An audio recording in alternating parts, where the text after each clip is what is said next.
potensi terbesar di Sulbar itu bukan kakao, bukan kopi, bukan ikan.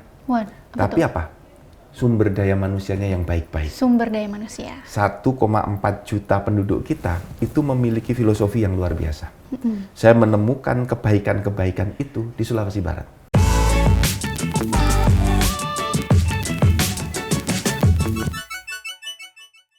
Halo sahabat Kompas.com, kembali lagi di program Nusa Raya bersama saya Anastasia. Nah, hari ini seperti biasa di episode Nusa Raya lainnya, kita akan kembali membahas mengenai potensi suatu daerah langsung bersama dengan pemimpin daerahnya.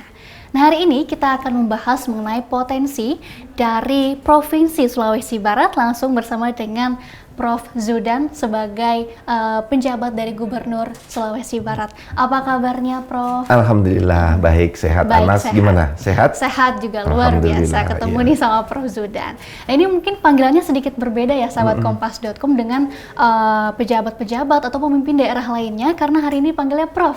Karena dari latar belakangnya adalah seorang akademisi. Nah, dari akademisi ini kemudian menjadi pemimpin daerah, ini kan kemudian diberikan mandat ya Pak ya Prof ya. Nah, ini kemudian gimana sih ceritanya dari seorang akademisi, mungkin sekarang juga memimpin daerah bahkan sekelas provinsi. Nah, seminggu sebelum pelantikan, tanggal 12 Mei saya dilantik, seminggu sebelumnya diberitahu oleh Pak Mendagri, Profesor Tito Karnavian, bahwa saya sudah disetujui oleh Bapak Presiden untuk ditugaskan ke Sulawesi Barat. Ini kan prosesnya diusulkan oleh Pak Menteri 3 nama. Nanti tim penilai akhir yang dipimpin oleh Bapak Presiden, Pak Jokowi, itu memilih 1. Nah, saya disetujui di TPA itu untuk ditugaskan. Ini penugasan. Jadi kita nggak bisa milih. Dan namanya ASN. Nah, saya siap ditugaskan berangkat bismillah. Karena ini yang kedua, penugasan yang kedua. Sebelumnya di 2016-2017, saya juga pernah ditugaskan penjabat gubernur seperti ini di Gorontalo. Jadi kira-kira saya ini spesialis Sulawesi. Gorontalo, Sulawesi Barat, dan ini daerah-daerah otonom yang relatif baru. Gorontalo Provinsi ke-32 dan Sulawesi Barat Provinsi ke-33. Nah, sebelum ada yang DOB di wilayah Papua, Indonesia kan hanya 34 provinsi. Iya, betul. Nomor 34 Kaltara, ditambah 4 Papua. Jadi sekarang 38. Sulawesi Barat nomor 33, gitu Mbak Anas. Oke. Nah, pada saat baru dilantik itu, apa nih Pak kemudian mungkin yang menjadi pikiran Bapak waktu itu harus fokus ke hal apa nih dalam memimpin Sulawesi Barat ini? Nah, ketika saya mendapatkan arahan dari Pak Mendagri, saya diberitahu beliau akan mendapat tugas di Sulawesi Barat. Saya langsung mencari informasi terkait Sulawesi Barat. Pertama, potensinya apa?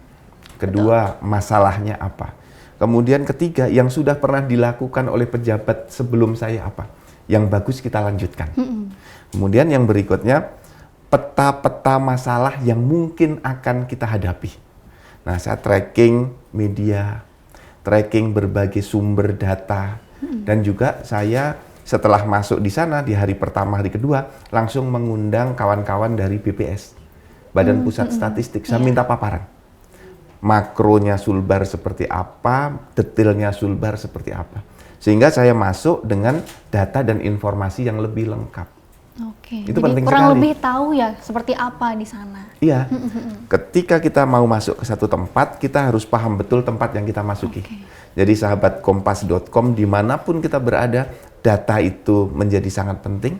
Pemahaman terhadap wilayah juga sangat penting. Karena kalau kita mau tempur, mau perang, harus paham siapa kawan kita, siapa lawan kita. Nah, dari data itu pegangannya. Betul. Nah, kemudian nih, ketika Bapak awal menjabat ini kan mungkin ada audiensi juga nih dengan mahasiswa dan juga dengan kawan-kawan aktivis. Nah, waktu itu aspirasi apa nih yang mereka sampaikan dan juga apa harapan mereka waktu itu? Saya mendengar di Sulawesi Barat itu banyak sekali kawan-kawan mahasiswa dan organisasi kepemudaan yang menyampaikan aspirasi dan juga ingin ketemu saya. Maka saya membuat sebuah forum, paling tidak 3 bulan sekali, itu kita kumpulkan. Dan sudah pernah kita kumpulkan kurang lebih 52 organisasi mahasiswa dan organisasi kepemudaan, 52. Saya ajak ketemu di masjid untuk saling bercerita. Karena kenapa di masjid? Karena Sulawesi Barat kantor gubernurnya roboh, terkena gempa. Nah, kita nggak punya tempat yang luas. Tempat yang luas hanya di masjid itu. Dan ini kan juga tempat yang bagus bisa untuk semua supaya aktivitas. Adem juga ya. Adem juga gitu. Jadi kita melihat dan produktif. Saya mendapatkan banyak informasi, banyak masukan. Ya yang tentu saja namanya informasi, semua harus kita saring kembali kan. Betul. Nah, ada tentang kesehatan, ada tentang pertambangan, ada tentang perumahan, ada tentang tarif parkir, ada tentang ya masalah anak tidak sekolah, ada masalah pengangkatan pejabat banyak. Nah, itu sangat berharga bagi saya. Itu informasi-informasi kalau mahasiswa kan original ya.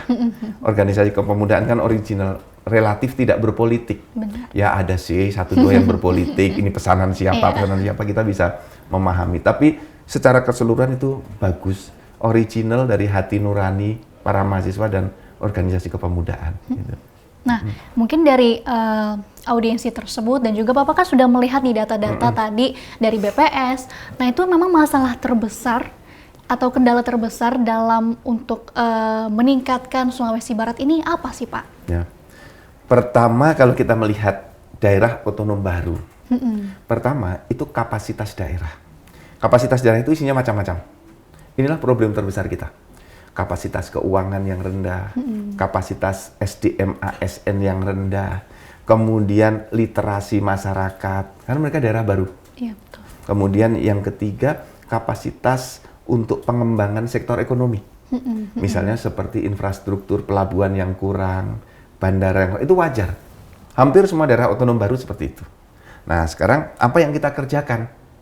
Jadi sahabat kompas.com, langkah yang kita lakukan itu adalah langkah yang terukur. Misalnya ya, menjalin kerjasama dengan berbagai pihak.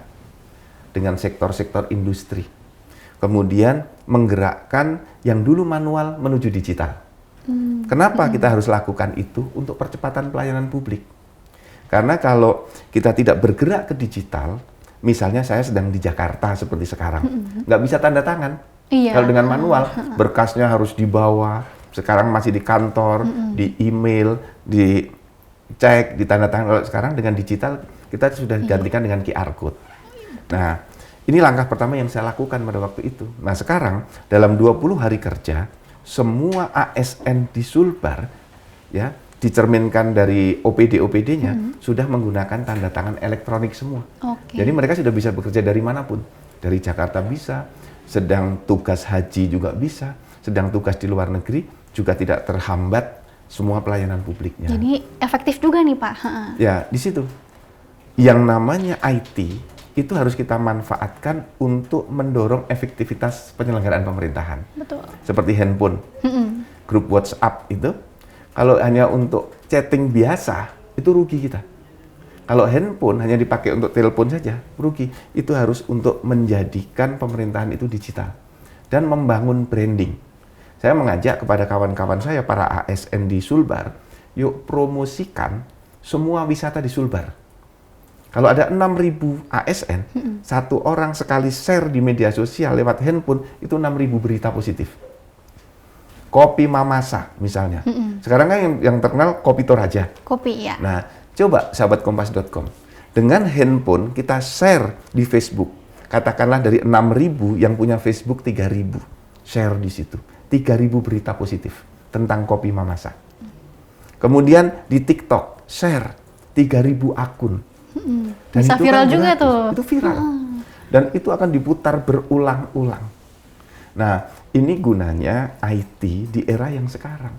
Kita memasuki era pemerintahan yang sudah berubah. Itu, Anas. Nah, jadi Bapak kita kan, harus manfaatkan Bapak juga itu. main TikTok ya, Pak ya? Bahkan followersnya dilihat-lihat ini banyak banget nih, hampir 1,5 juta followersnya. Berarti ini menjadi salah satu sarana juga untuk berkomunikasi dengan masyarakat ya, Pak ya?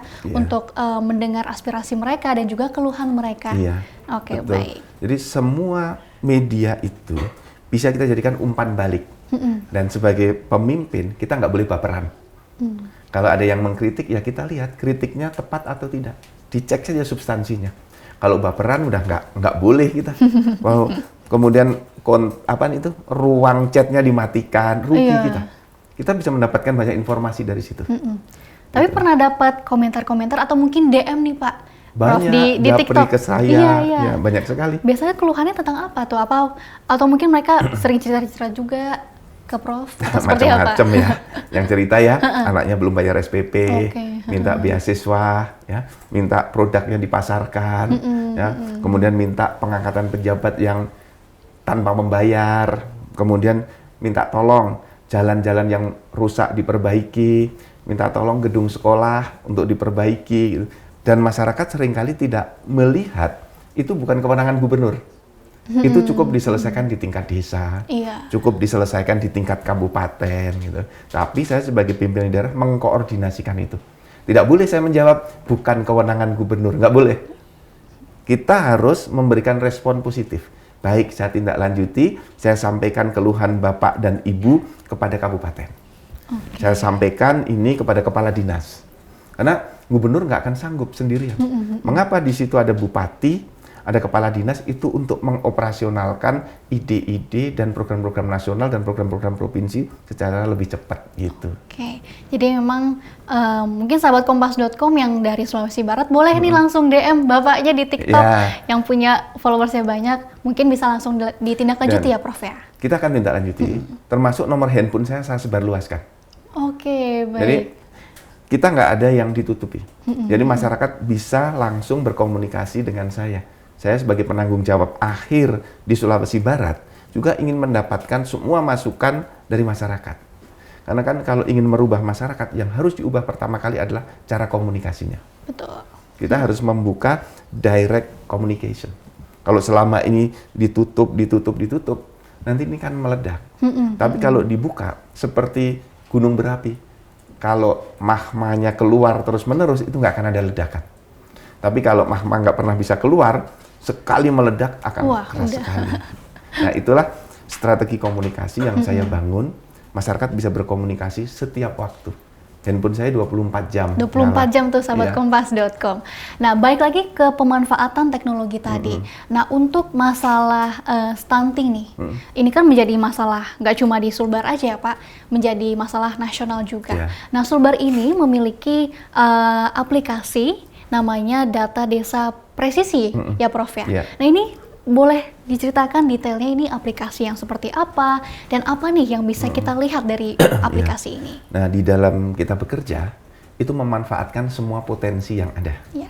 Nah, di daerah itu ada data kependudukan di Dukcapil, ada data di BKKBN, data keluarga, ada data presisi, ya. Kemudian ada data kemiskinan ekstrim, itu kita pakai semua. Dan data ini kita cocokkan terus dengan data NIK yang ada di Dukcapil. Orangnya sudah pindah atau belum? Orangnya sudah statusnya berganti atau belum? Menikah atau bercerai? Kemudian dia sudah naik kelas atau belum? Misalnya dari miskin ekstrim desil 1 ke keluarga harapan, sudah naik ke yang lebih tinggi. Nah, itu harus dilakukan updating terus-menerus. Nah, kalau di data desa presisi, yang harus ditingkatkan adalah updatingnya. Karena itu baru data di tingkat awal. Data yang baru dikumpulkan, belum diupdate. Sehingga ketika data dikumpulkan sekarang, besok dia meninggal, itu nggak terupdate. Maka data desa presisi itu harus selalu dikoneksikan dengan data di Dinas Dukcapil. Nah, itu akan terupdate terus-menerus. Tapi data ini sangat membantu bagi kita untuk penanganan berbagai program. Salah satunya tadi stunting ya Pak ya? Banyak, bisa untuk stunting, untuk kemiskinan, anak tidak sekolah, perkawinan dini, itu bisa kita pakai. Nah, kemudian seberapa efektif ini untuk menangani masalah-masalah tadi ini? Ini kan datanya belum semuanya. Belum semua desa di Sulawesi Barat ada data desa presisi. Maka kita optimalkan yang sudah ada. Nah, yang belum, kita menggunakan data-data BKKBN, data Kementerian Sosial, jadi masih data dari lagi. Dukcapil Depdagri, itu. Seperti itu. Nah, dari tadi kan kita ngomongin soal permasalahan dan juga kendala di Sulawesi Barat. Nah, saat ini kita beralih nih ke potensi dari Sulawesi Barat. Nah, Sulawesi Barat ini ternyata punya potensi di perkebunan kakao dan juga kopi nih, Prof. Nah, Prof sendiri udah coba keliling nggak nih nyobain mungkin kopi-kopi di sana atau jadi, kakaonya? Gini Anas dan sahabat Kompas.com, potensi terbesar di Sulbar itu bukan kakao, bukan kopi, bukan ikan, tapi apa? Sumber daya manusianya yang baik-baik. Sumber daya manusia. 1,4 juta penduduk kita itu memiliki filosofi yang luar biasa. Saya menemukan kebaikan-kebaikan itu di Sulawesi Barat. Ada 2 filosofi yang namanya pertama Malakbi. Malakbi itu nilai-nilai yang dibangun oleh masyarakat Sulawesi Barat untuk berbasiskan apa? 1, penghormatan, 2, saling memuliakan, 3, saling menyayangi. Jadi kepada yang tua kita menghormati, kepada yang sesama saling memuliakan, saling menjaga, kepada yang lebih muda saling menyayangi. Itu dirumuskan dalam satu kata Malakbi. Nah, kemudian yang kedua itu filosofi yang namanya Melete di Atonganan. Melete di Atonganan. Artinya berjalan atau meniti di atas kebenaran. Jadi orang sana di Sulawesi Barat itu tata nilainya, ayo kita berjalan di atas kebenaran. Nah, ini yang sudah tumbuh di masyarakat. Inilah modal sosial. Kalau di dalam berbagai literatur yang disebut dengan social capital. Yang ini akan menjadi dasar untuk berkembangnya masyarakat itu. Nah, nilai ini harus kita tumbuhkan terus-menerus. Untuk apa? Misalnya, ketika kita punya kopi Mamasa, punya kopi Robusta, punya ikan. Dengan semangat nilai ini, maka kita bisa mendorong orang Sulbar beli produk Sulbar. Orang Sulbar pakai tenun Sulbar. Orang Sulbar beli kopi Sulbar. Orang Sulbar makan beras Sulbar. Artinya produk yang dihasilkan orang Sulawesi Barat kita pakai dulu. Walaupun kualitasnya mungkin sedikit lebih rendah, nggak apa-apa, kita pakai. Dengan kita lariskan, kita bisa riset, bisa melakukan perbaikan terus-menerus sehingga produknya lebih tinggi. Oke, jadi biar orang Sulawesi Barat ini bisa bangga nih dengan produknya sendiri. Betul sekali. Oh. Jadi kita harus bangga dengan produk kita. Bayangkan, China, produknya bisa kemana-mana. Dan China itu jangan dianggap produknya semuanya jelek. Orang China pernah ngomong ke saya, Bapak mau produk yang terbaik kami siapkan, produk KB2 juga kami siapkan. Gitu. Nah, orang Sulawesi Barat hampir semua produknya punya. Maka kita harus bangga untuk memakai produk-produk Sulawesi Barat. Kain tenunnya bagus, kopinya luar biasa, coklat kakaonya terbesar, keempat produk yang se-Indonesia. Jagung banyak, ikan berlimpah ruah. Ya, tambang, pasir kuarsa, batu, kerikil, pasir biasa, banyak sekali. Oke. Jadi kita insya Allah sejahtera lah kalau di Sulbar itu, karena penduduknya hanya sedikit. Yang penting tata kelola keuangan, tata kelola tambang, lingkungan hidup, semua produk dikembalikan ke Sulbar. Gitu. Walaupun memang masyarakatnya sedikit, tapi yang penting kualitas sumber daya manusianya yang harus nih. Betul, betul. Nah, tapi kalau misalnya kita kan kalau ngomongin soal suatu daerah ini nggak lepas nih dari pariwisata. Karena kalau mau kemana-mana pasti, kita bisa kemana nih, gitu kan. Nah, kalau kita ke Sulawesi Barat, ini mesti kemana nih, Prof? Nah, ini sahabat Kompas.com. Di semua tempat di Sulawesi Barat ada tempat wisatanya. Mulai dari Pasangkayu. Pasangkayu itu naik dari Palu. Hanya 2 jam. Itu wisata lautnya bagus. Wisata kulinernya bagus. Kemudian jalan lagi ke Mamuju Tengah, ya. Kemudian sampai ke Majene. Kemudian naik ke Mamasa. Mamasa itu kalau di Jakarta seperti di puncak, dingin. Nah, dingin, ini sejuk gitu ya? Yang lain itu gunung-gunung. Maaf, yang lain itu laut-laut. Pantai gitu ya? Yang 5 kabupaten itu banyak pantai. Mamasa itu di gunung, dekat dengan Toraja. Jadi sahabat Kompas.com kalau ke Mamasa jangan lupa bawa selimut karena dingin. Karena dingin. Ya, nah yang lain-lain pantainya banyak, air terjunnya bagus-bagus, wisata budayanya juga bagus-bagus. Teman-teman mau cari apapun ada. Yang di Majene itu ya ada pantai yang bagus sekali lihat dari atas.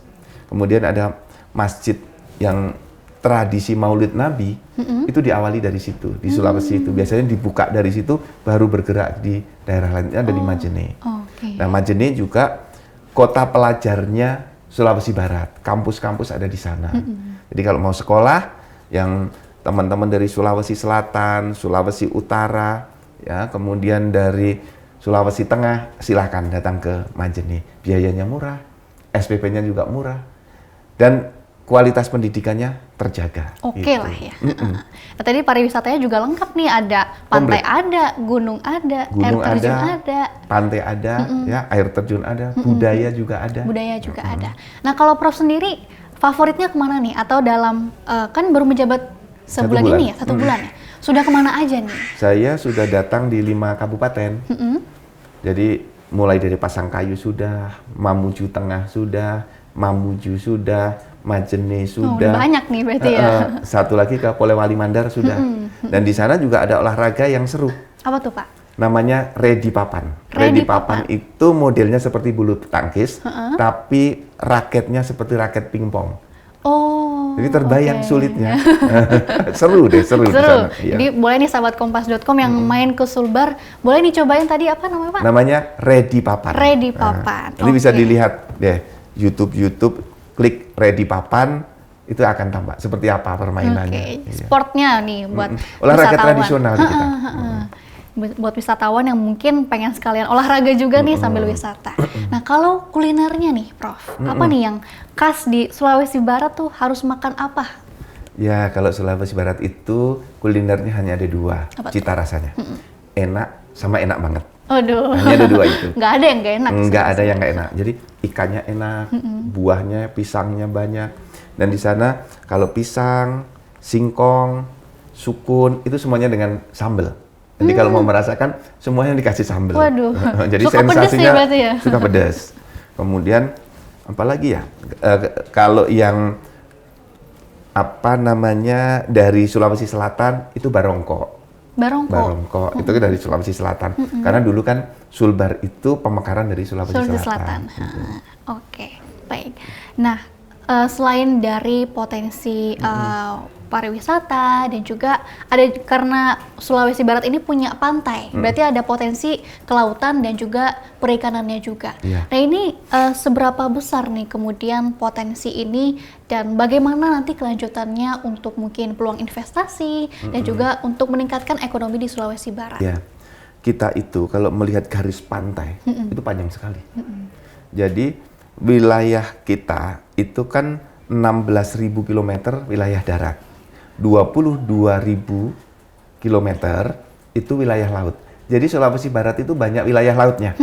Nah itu terbayang potensi ikannya besar sekali. Jadi kita itu mensuplai ke Balikpapan, mensuplai ke Kalimantan Selatan. Hanya memang banyak sekali yang potensi ikan itu belum tertangani karena kita belum punya pelabuhan utama. Belum punya cold storage yang besar. Sehingga banyak sekali para nelayan itu ikannya langsung dijual kepada tengkulak karena takut busuk. Nah ini yang kami sekarang sedang mencari investor untuk membangun pelabuhan dan membangun cold storage. Karena nanti potensinya ikan itu akan banyak sekali, apalagi kalau kita kembangkan dengan karamba. Belum lagi nanti model perikanan darat, nanti seperti bandeng, udang faname, itu banyak sekali yang bisa kita kembangkan. Kita ada tambak di sana, di Pasangkayu, dengan udang faname yang besar sekali. Sudah diekspor ke China, Jepang, Eropa, dan Amerika. Ini tumbuh bagus sekali. Dan ini akan menjadi sangat besar nih untuk perekonomian. Oh iya, besar sekali karena udang itu kan airnya dari laut. Iya. Maka air laut tinggal disedot, ditarik ke darat, jadikan kolam di situ. Nah, ini bisa menjadi model pertumbuhan ekonomi di Sulawesi Barat dengan udang faname. Oke. Nah, tapi apa sih Prof kemudian kan baru menjabat sebulan ini ya. Tapi apakah sudah bisa melihat apakah memang masih ada potensi dari Sulawesi Barat yang ini mungkin belum terekspos nih ke masyarakat luas yang harus kembali dikembangkan dan juga diangkat lagi nih? Iya. Jadi kalau saya membuat analogi gitu, Anas, Sulawesi Barat itu seperti putri cantik yang sedang tidur. Oh. Jadi dia belum menggeliat saja, itu sudah cantik. Nah, apalagi kalau sudah melakukan aktivitas, menyanyi, menari, berolahraga, gitu kan, dia pasti akan menarik minat banyak orang untuk datang ke sana. Maka potensi kita yang ada di laut, misalnya ya rumput laut, ikan, kemudian jasa kepelabuhanan, Itu harus kita bangkitkan terus-menerus. Yang kedua, potensi yang di darat, kebun, kakao, sawit, pisang ya, hortikultura, ubi, jagung, kemudian kopi. Nah, itu harus kita tumbuhkan terus-menerus. Dan yang ketiga, keramah tamahan penduduknya. Jangan salah. Kota Jogja, Provinsi DIY, tumbuh pariwisatanya karena keramah tamahan penduduknya. Provinsi Bali, tumbuh pariwisatanya karena keramah tamahan penduduknya. Nah, ini juga modal sosial yang kuat. Sulawesi Barat memiliki itu. Maka keramahan penduduknya itu harus dipertahankan. Syukur-syukur ditingkatkan. Mulai dari anak-anak muda, para mahasiswa, untuk menjadi masyarakat yang ramah, masyarakat penolong. Coba deh Mbak Anas kalau ke Bali bertanya, pasti orangnya akan menjelaskan detail. Iya, Ini betul. ke sana, ini ke sana, ini ke sana. Di Jogja juga begitu. Menjelaskan ke sini akan dijelaskan secara detail. Karena mereka sudah menyadari bahwa kami harus menjadi masyarakat penolong, masyarakat yang ramah sehingga orang nyaman datang. Ini yang harus kita bangun. Nah, ini kekuatan yang luar biasa. Buat semua orang yang datang ke Sulbar itu nyaman. Semua orang yang pernah datang ke Jogja, pengen datang lagi ke Jogja. Semua orang yang pernah ke Bali, pengen datang lagi ke Bali. Nah, saya berharap siapapun yang pernah datang ke Sulawesi Barat, dia ingin datang lagi. Karena apa? Masyarakatnya ramah. Budayanya menyenangkan. Kulinernya enak. Ada sesuatu yang dirindukan. Nah, ini yang seluruh stakeholder di Sulawesi Barat harus berupaya keras agar Sulbar menjadi provinsi yang dirindukan. Kabupaten kotanya, atau maaf, kabupatennya, semuanya harus menjadi kabupaten yang menyenangkan dan kabupaten yang dirindukan. Jadi di sini masyarakat memegang peranan penting lah untuk perkembangan dari kabupaten. Kuncinya di manusianya. Kuncinya manusia, sumber daya manusianya. Mbak Anas lihat Singapura. Singapura nggak punya apa-apa. Tapi dia sekarang jadi memiliki semuanya. Duitnya banyak, ya, bandaranya bagus, mau belanja orang ke Singapura. Padahal itu produk kita yang dibawa ke sana, dia olah. Produknya Vietnam yang dibawa, diolah, dijual di Singapura. Dia dari nggak punya apa-apa, sekarang jadi semuanya ada di sana. Karena apa? Karena SDM-nya itu tumbuh sebagai SDM yang menyenangkan. Sehingga semua orang senang ke Singapura. Jadi memang paling penting adalah bagaimana manusianya ini. Iya. Baik. Nah, Prof, mungkin ada nggak sih harapan besar Prof ini untuk Provinsi Sulawesi Barat ke depannya? Ya, sahabat Kompas.com dan seluruh masyarakat Sulawesi, khususnya Sulawesi Barat. Sulawesi Barat ini sekarang menjadi penyangga IKN. Provinsi yang berbatasan laut yang paling dekat dengan IKN adalah Sulbar.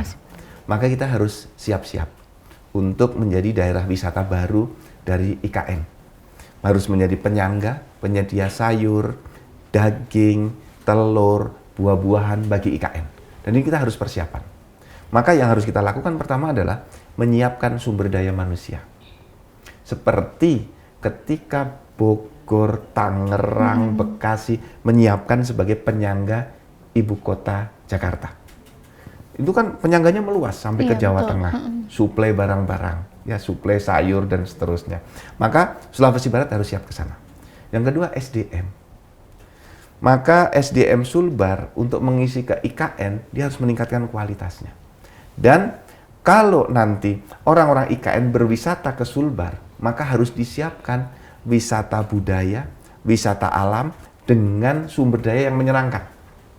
Maka sumber daya yang ramah, sumber daya manusia yang helpful, senang membantu, itu akan menjadikan daerah kita itu daerah yang dirindukan. Kalau orang di wilayah saya dulu di Jogja, Solo, Semarang, itu menjadi daerah yang ngangenin. Tahu ya, ngangenin ya. Kita selalu pengen ke sana. Jogja, Solo, Bali, sekarang Malang, Manado, Sulawesi Utara, kemudian bergeser ke Mataram, itu mulai menjadi daerah-daerah yang ngangenin. Orang pengen datang, kemudian dikembangkan oleh Pak Jokowi Labuan Bajo, ya, melihat Komodo, orang jadi pengen datang lagi. Ngangenin lah ya. Ngangenin. Saya ingin Sulawesi Barat menjadi seperti itu, menjadi provinsi yang ngangenin, provinsi yang dirindukan. Oke. Gitu. Semoga nanti lain kali saya bisa ke Sulbar dan pengen datang lagi nih. Sahabat Kompas.com, itu dia tadi perbincangan saya dengan Prof. Zudan soal potensi dan juga perkembangan dari daerah Provinsi Sulawesi Barat. Terima kasih banyak Prof. Zudan sudah hadir dan cerita-cerita soal Sulawesi Barat. Terima kasih Anas dan Kompas.com atas waktunya. Baik. Teman-teman sahabat Kompas.com, terima kasih banyak. Sukses selalu. Oke, baik. Nah, sahabat Kompas.com, sekian episode Nusa Raya kali ini. Jangan lupa untuk subscribe dan juga follow media sosial dari Kompas.com. Kalau begitu, saya pamit undur diri. Salam Nusa Raya, semangat Bhinneka Indonesia Raya. Sampai jumpa.